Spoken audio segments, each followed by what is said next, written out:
ملګرو عمر جمشید یم.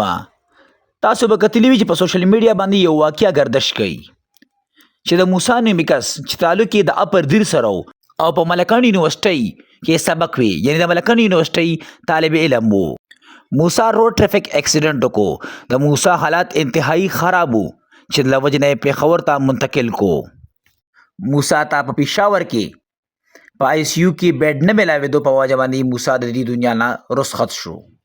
یو څو ورځې مخکې په سوشل میډیا باندې یو ویډیو وایرل شوی وه چې د موسی یو ملګري په امبولانس کې ریکارډ کړې وه او دا ګیلې کړې وه چې موسی ته په هسپتال کې په آی سی یو کې بیډ نه میلاوېدو په وجه باندې موسی د دې دنیا نه رخصت کړی شو.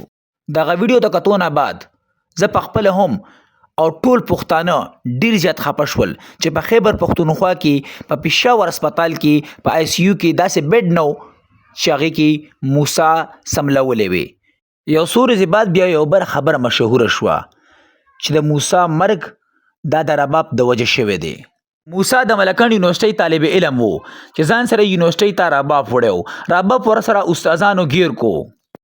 د رباب د ګیرېدو نه بعد د ملکان یونیورسټۍ استادانو د لپاره شوکاس نوټس جاری کو. د شوکاس نوټس مطلب دا دی چې دا به دې موږ ته شو کوي چې د رباب ولې راوړی دی. په شوکاس نوټس کې 3 ورځې ټایم وي، یعنی 3 ورځې کې بدن نه دننه دی جواب دی وي یونیورسټۍ ته چې آیا دا کار دا ما ولې کړی دی. خو د هغې نه باوجود هم په نیمه شپه باندې موسی نومي نوجوان د یونیورسټۍ نه بهر کو چې دې نوجوان خپل موټرسایکل په نیمه شپه بهر کو او دی په ډپریشن کې و او ډرایوینګ هم کولو. د دغې د وجې نه دی د دې دنیا نه رخصت شو. د استاد مثال د روحاني پلار وي او روحاني پلار هیڅ دومره ظالم نشي کېدی. د یونیورسټۍ استادانو دومره غټ ظلم دې موسی نومي هلک سره وکړو چې صرف په رباب راوړلو باندې دی په نیمه شپه د یونیورسټۍ نه بهر کو چې دغې د وجې نه د روډ ټریفک حادثه وکړه او دې دنیا نه لاړو.